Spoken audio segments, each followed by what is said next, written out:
అసలు రాజుగారు ఎలా ఉంటారు? వెయిట్ మినిట్ ప్రోగ్రామ్ని వీక్షించడానికి ఆన్లైన్కి వచ్చినటువంటి మీకు ప్రభు పేరట శుభములు కలుగును గాక. ప్రియమైన దేవుని బిడ్డలారా, మన జీవితాల్లో రాజులు మనము చూడటం చాలా అరుదు. యాక్చువల్గా చూడలేదు కూడా. ఎందుకంటే ప్రత్యేకంగా మన దేశంలో రాజుల్ని ఎప్పుడో 1970sలోనే రద్దు చేసేసారు. చేసి మొత్తం దేశాన్ని అంతటినీ మన గవర్నమెంట్ స్వాధీనం తీసుకుంది. కనుక రాజులంటే ఎవరు లేరు ఇప్పుడు. కానీ మనం చదివినటువంటి కథలను బట్టి, విన్నటువంటి మాటలు బట్టి, ఎవరో కొంతమందికి ఉన్నటువంటి అనుభవం ప్రస్తుతం ఇంకా వారు రాజులుగా రాజ్యరకం లేకపోయినా, కింగ్డమ్ లేకపోయినా, రాజులుగా చలామణి అవుతున్నటువంటి కొందరు జీవితాల్ని, వారు ప్రవర్తనను చూస్తే కొంచెం మనకు అర్థమవుతుంది. రాజు అనగా రాజ్యాన్ని పరిపాలించే రాజుల గురించి మాత్రమే నేను మాట్లాడుతున్నాను. నేను కులాల గురించి కాదు మాట్లాడుతున్నది. కానీ రాజులుగా పరిపాలిస్తున్నటువంటి వారు ఒక హయాము, ఒక టీవీతనం, ఒక హై థింకింగ్, హై బిహేవియర్ వారు కలిగి ఉంటారు. మమ్మల్ని అడిగారు వారు అని అలా మాట్లాడుతుంటారు. నన్ను అడిగారు అనే బదులు, నన్ను అనే బదులు మమ్మల్ని చాలా గౌరవంగా మాట్లాడతారు. నేను వాళ్ళని గౌరవపరచటం లేదు. వాళ్ళకు ఉండే వాహనాలు కూడా బహుశా 4-5 వెహికల్స్. వారి వెనకతల ఒకవేళ వారికి కానీ అవకాశం వస్తే పాలిటిక్స్లో కానీ ఉంటే 4-5 వెహికల్స్, ఆ వెహికల్స్ వారిని ఫాలో అవుతుంటాయి. కొంతమంది అందులో కూర్చుని ఉంటారు. ఎక్కడికి వెళ్ళినా ఒక గుంపుగా వెళ్తుంటారు. ఆయన అక్కడ అధికారి కూర్చోగానే 4-5 ఇటు అటు చేరి ఏదో చెవులో చెప్తుంటుంటారు, అని ఊపుతుంటారు తల. ఇలాగా ఒక హుందాతనం మనకు కనబడుతుంది. అయితే దేవుని బిడ్డలారా, మన రాజు యేసు ప్రభువారు భూమి మీదకి వచ్చినప్పుడు ఏమీ లేనివాడిగా, ఏమీ చేతకానివాడిగా, ఏమీ రానివాడిగా ఆయన కనబడుతూ ఉంటే చూస్తున్నటువంటి వారందరికీ కూడా అనుమానం వచ్చేసేది, ఈయన రాజా. ఎక్కడ కూడా నేను రాజుని అని చెప్పుకోలేదు. కానీ ఆయన అక్కడక్కడ బోధల్లో నా తండ్రి నన్ను పంపించారు, నా తండ్రితో నేను ఐక్యపరచుకుంటున్నాను అని ఇలాంటి మాటలు చెప్తే వింటున్నటువంటి మత గురువులు, యాజకులు, ధర్మశాస్త్రాన్ని ఉపదేశించేవారు, స్క్రైబ్స్, వీరందరూ కూడా, శాస్త్రులు, పరిసయ్యులు, వీరందరూ కూడా ఈయన రాజు రాజు అని చెప్పుకుంటున్నాడు అని అపచారం అని ఆయన్ని కొట్టడానికి కూడా ప్రయత్నించారు. వారికి నిరభ్యంతరంగా ఉండే బోధలు చేసినటువంటి యేసు ప్రభు వారైనా అభ్యంతరం కలిగింది వారికి. అందుకే దేవునితో ఈయన సమానంగా ఒకడు అని ఎంచుకుంటున్నాడని ఆయన మీద విపరీతమైనటువంటి ద్వేషము, రోషము, అసూయ, ఒక రకంగా అభద్రత, ఇన్సెక్యూరిటీ ఫీల్ అయ్యారు. అందుకే ఆయనని చంపాలని నిర్ణయించుకున్నటువంటి వారు, మీకు తెలుసు, కుట్రంతా పన్ని మొత్తానికి అరెస్ట్ చేసి పిలాతుకి అప్పచెప్పారు. లూకా సువార్త 23-3 యోహాను సువార్త 18-37 పిలాతు ఎదురుగుండా నిలవబడినటువంటి ప్రభు అయినటువంటి యేసుని పిలాతు నేరుగా చూస్తూ ఉంటే ఆయన చాలా అమాయకుడుగాను, అనవసరంగా ఈయన మీద నేరాలు మోపారన్నటువంటి తలంపు కలిగేలాగా ఆయన ప్రవర్తన కనబడుతుందని పిలాతుకి చాలా స్పష్టమైపోయింది. He seems to be innocent అని అనిపించింది ఆయన. అందుకే ఏం చేయాలో తెలియక ఆయన పిలాతు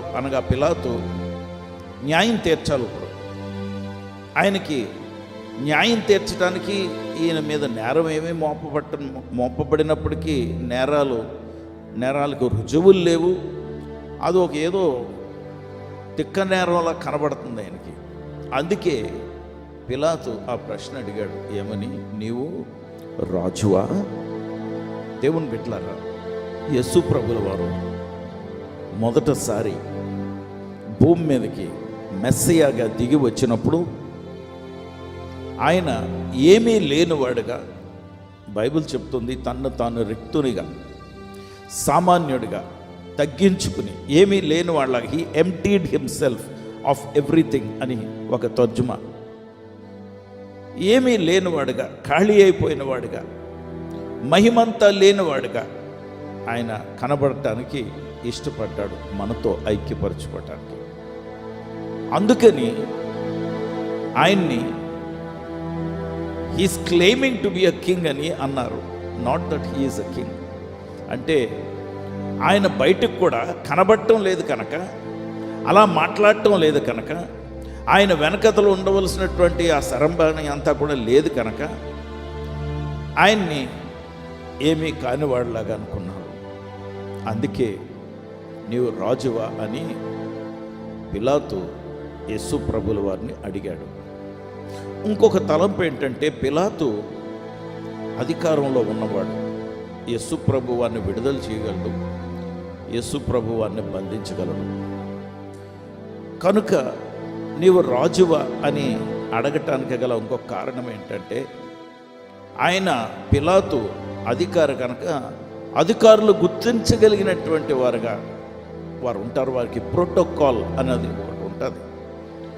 దానిని బట్టి ఏంటంటే, తోటి రాజుల్ని గౌరవించాలి, అది రాజనీతి. కనుక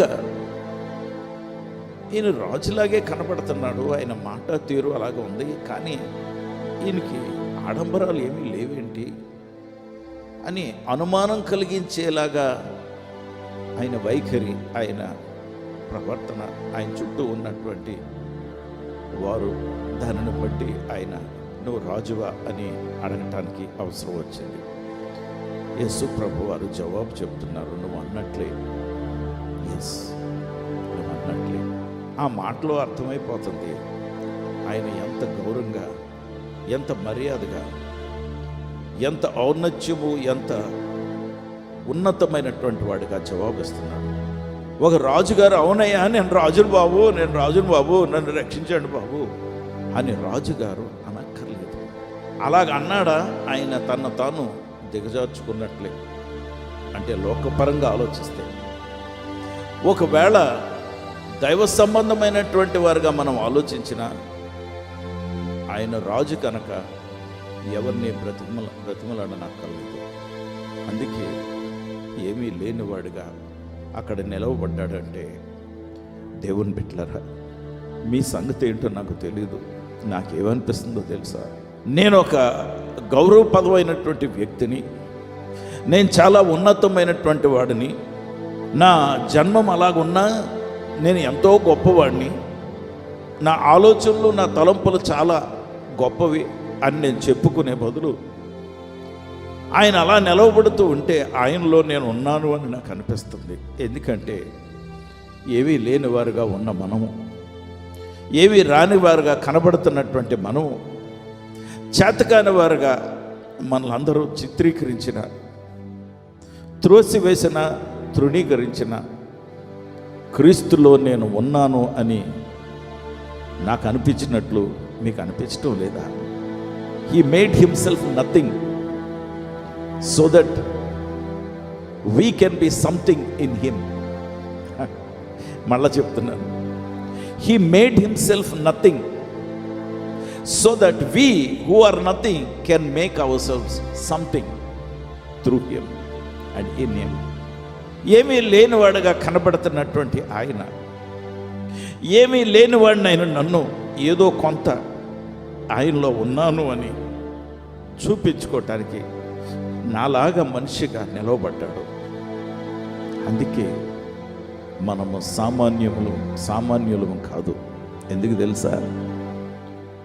మనము ఆ రాజు అయినటువంటి యేసు ప్రభుల వారిని నమ్ముకున్నాం కనుక. మనుషులు మనల్ని గుర్తుపట్టకపోవచ్చు, దేశాలు మనల్ని గౌరవించకపోవచ్చు, తోటి రాజులు, భూరాజులు మనల్ని సన్మానించకపోవచ్చు, కానీ మనము రాజులము. ఎప్పుడు మర్చిపోవద్దు.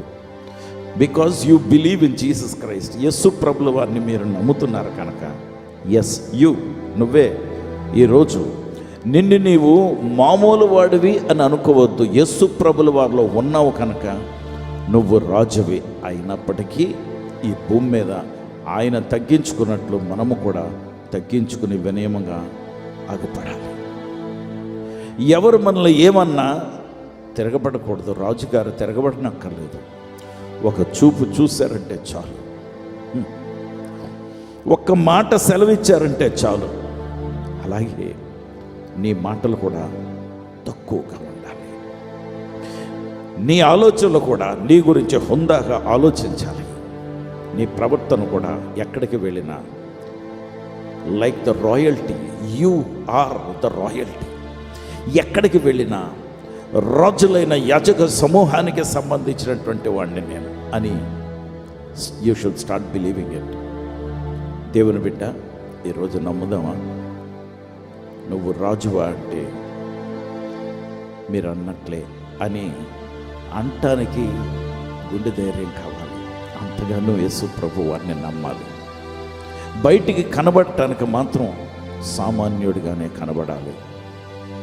దేవుని బిడ్డ, అటువంటి నాయకుడు మన నాయకుడు.